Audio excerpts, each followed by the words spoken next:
क्योंकि कहते हैं कि असफलता एक चुनौती है, इसे स्वीकार करो, क्या कमी रह गई देखो और सुधार करो, जब तक न सफल हो नींद चैन को त्यागो तुम, संघर्ष का मैदान छोड़कर मत भागो तुम, कुछ किए बिना ही किसी की जय जयकार नहीं होती, कोशिश करने वालों की कभी हार नहीं होती। सिर्फ नाचने से काम नहीं चलेगा। 2-3-4% बच्चे जो सोशल मीडिया पर वायरल हुए, आज वो दिन भर सोशल मीडिया पर नाचे, 55% बच्चे ही सोशल मीडिया पर नाचे, ये कहीं ना कहीं हमारे लिए दुर्भाग्य की बात है, इसको सोचना पड़ेगा।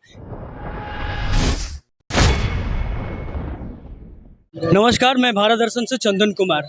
आज यहाँ पे एक हम बोधगया में आए हुए हैं। वहाँ पे एक शख्स मिले हैं जो पैदल यात्रा कर रहे हैं और इनका है पर्यावरण बचाओ। ये प्रण लिए हैं कि हमको पर्यावरण को बचाना है। इनके साथ साथ हम लोग का भी प्रण लेना चाहिए कि पर्यावरण को बचाना है। मैं विशेष जानकारी इन्हीं से लूँगा। आप कहाँ से आए हैं? सर, मैं अयोध्या से आया हूँ। मेरा नाम आशुतोष पांडे है। 4 दिसंबर 2022 को मैंने अपनी यात्रा शुरू करी। कल मेरा 3 महीने का सफ़र पूरा हो गया। 2000 किलोमीटर लगभग मैं चल 2000 किलोमीटर पैदल आप चल चुके हैं। 10,000 किलोमीटर का मेरा लक्ष्य है और ये 21 राज्यों में जाएंगे, जिसमें यूपी, बिहार, झारखंड, छत्तीसगढ़, उड़ीसा, आंध्र प्रदेश, कर्नाटका, तेलंगाना, गोवा, महाराष्ट्र, गुजरात, मध्य प्रदेश, राजस्थान, दिल्ली, हरियाणा, पंजाब, कश्मीर, लद्दाख, हिमाचल प्रदेश होते हुए उत्तराखंड होते हुए उत्तर प्रदेश पहुंचूंगा 2024 में। इसके दौरान मैं 10,000 वृक्षारोपण कर रहा हूँ। 10 लाख वृक्षों को लगवाने के लिए लोगों से मिल रहा हूँ। उनको बताया जा रहा है कि हमें सबसे पहले कुछ बचाना है, तो अपनी रियलिस्टिक चीज़ें जो नेचर है उसको लेकर 1000 स्कूल के अंदर सेमिनार्स कर रहा हूँ, जिसमें युवाओं को कनेक्ट किया जा रहा है। युवाओं को बताया जा रहा है कि हमें सबसे पहले कुछ बचाना है। सर, युवा के लिए क्या कहना चाहेंगे आप? यही बोलना चाहेंगे कि आपका देश है ये, और आपको अपने देश को बचाने की जिम्मेदारी आज उठानी पड़ेगी।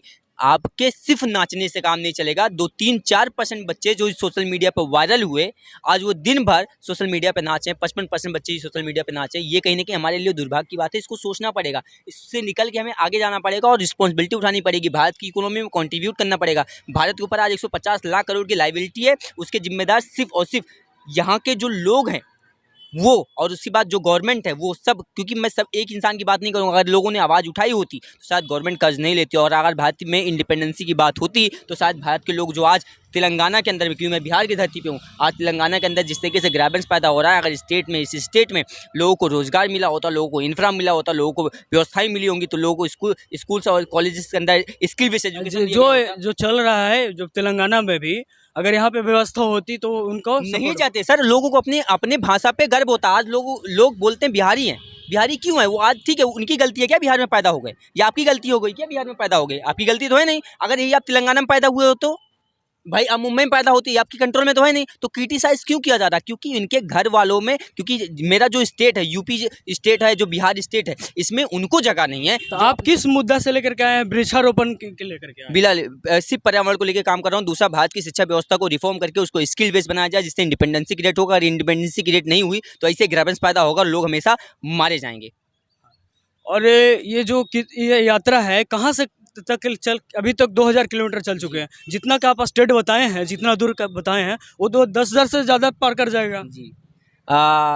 अगर ऐसा होता है तो नंबर इस पे बढ़ जाएगा। फिलहाल मैंने एक फिगर लिया है, उस फिगर के साथ मैं काम कर रहा हूँ, और लोगों को जोड़ने का साथ में काम कर रहा हूँ।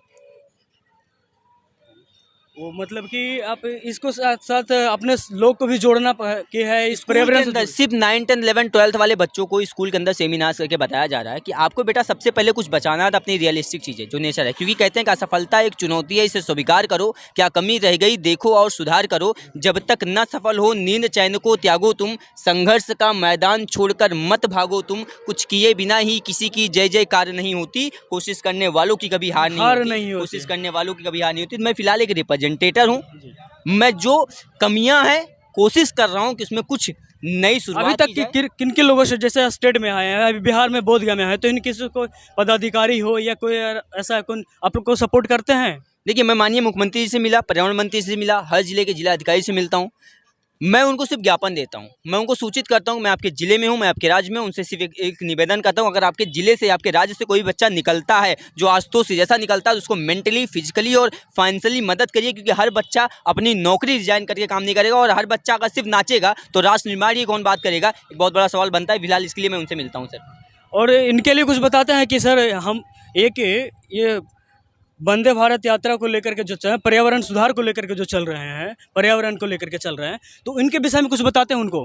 बिल्कुल, क्योंकि आप तो मकसद यही है कि भाई जिस तरीके से आज इंडिया की नहीं ग्लोबल मार्केट की प्रॉब्लम है, जिस तरीके से क्लाइमेट की स्थिति खराब होती जा रही है, अगर ऐसे काटते रहे, पेड़ काटते रहे और पॉपुलेशन भारत की बढ़ती रही, तो आने वाले समय में पानी की तरह ऑक्सीजन को पैक करके बेचा जाएगा। जो बेच रहा होगा वो तो जिंदा रहेगा, जो खरीद रहा होगा वो मर जाएगा। वो मरेगा कौन सर? जो 75% गाँव में लोग हैं, ठीक है, क्योंकि ना ही वो स्किल्ड हैं, ना ही वो उनके पास अवेयरनेस है, ना ही अच्छी एजुकेशन है, ना उनके पास में इंडिपेंडेंसी है, कुछ भी नहीं है। तो यही तो बेचेंगे ऑक्सीजन। जो ऑक्सीजन बेच रहा होगा वो तो जिंदा रहेगा, जो खरीद रहा होगा मर जाएगा। तो ये मरेगा कौन? उनकी जिम्मेदारियों को उठाने के लिए फिलहाल मैं पैदल चल पूर्ण रहा हूं। रूप से आप पर्यावरण को लेकर के पूर्ण डिपेंड रूप से, क्योंकि यही 5 मिनट भी जिंदगी सरवाइव करनी है तो ऑक्सीजन। आप मुझसे बात कर पा रहे हैं सर, वीडियो रिकॉर्ड कर पा रहे हैं सर, मेरे पीछे खड़े हैं, इसके पीछे वजह क्या है? आप जीवित है ना, और जीवित क्यों है? क्योंकि आपके पास ऑक्सीजन है। अगर ये 5 मिनट ऑक्सीजन न मिलती तो आप कैमरा लगा पाते मेरे मुंह पे? नहीं, पहले आप छटपटाते और गिर जाते। बताइए कि जो दूसरा स्टेट से लेकर के युवा लोग, जो सरकार को सोचना चाहिए था कि हमको पर्यावरण को बचाना है, वो एक युवा जो अभी पढ़ने का उम्र में है, पढ़ने को लेकर के चल रहे हैं अभी, कि अब पढ़ाई करते हैं, कुछ डेवलप करते हैं, ये अपने सरकार को मुद्दे को लेकर के चल रहे हैं कि इनको पर्यावरण को बचाना है। पर्यावरण को बचाने के लिए एक अयोध्या से चल करके भी बिहार में आए, वो भी सिर्फ बिहार वालों, बिहार के लोग आराम से सुनिए, कम से कम एक दूसरा स्टेट से लोग आए हैं, दूसरा स्टेट को लोग आते हैं कि हम लोग को समझाने के लिए कि आप पर्यावरण को बचाइए। और ये ऐसे ही पूरे भारत में घूमेंगे पर्यावरण को सिर्फ लेकर के। और कुछ कहना चाहेंगे पर्यावरण को लेकर के? बस ये बोलना चाहूँगा कि पेड़ मत काटो। कहते हैं कि मैंने कुछ चंद लाइनें लिखी थी कि मत काट मुझे भी दर्द होता है, मत काट मुझे भी दर्द होता है, क्या हर बार जुबा का होना ज़रूरी होता है? ये एक पेड़ बोलता है जब वो काटा जाता है। मत काट मुझे भी दर्द होता है, क्या हर बार जुबा का होना ज़रूरी होता है? इशारों में भी मैं तुम्हें बता रही हूँ कि मुझे भी दर्द होता है, मत काट मुझे भी दर्द होता है। तो इस तरीके से कहीं न कहीं इनको समझना पड़ेगा लोगों को। जब एक पेड़ काटते हैं तो उसमें भी उसकी लाइफ़ होती है, उसकी ज़िंदगी होती है। बस वो बेज़ुबान है, उसके पास शब्द नहीं है, लेकिन वो भी बता रही है कि सबसे पहले मैं तुम्हारे लिए अपने आप को जला के तुम्हें सुरक्षित करती हूँ, तुम्हें जीवन देती हूँ, तुम्हें संस्कार देती हूँ, समृद्धि देती हूँ, संकल्प देता हूँ।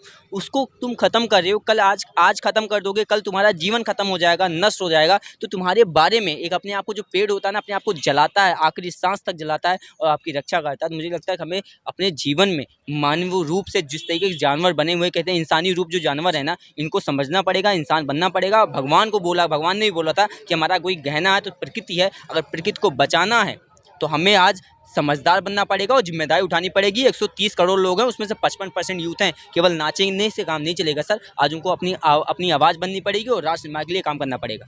जी, जी। और मैं बता दूं कि सिर्फ पर्यावरण को लेकर के नहीं, युवाओं को किस तरह से जागरूक करना है, सिर्फ नाचने गाने से कोई होने वाला नहीं है।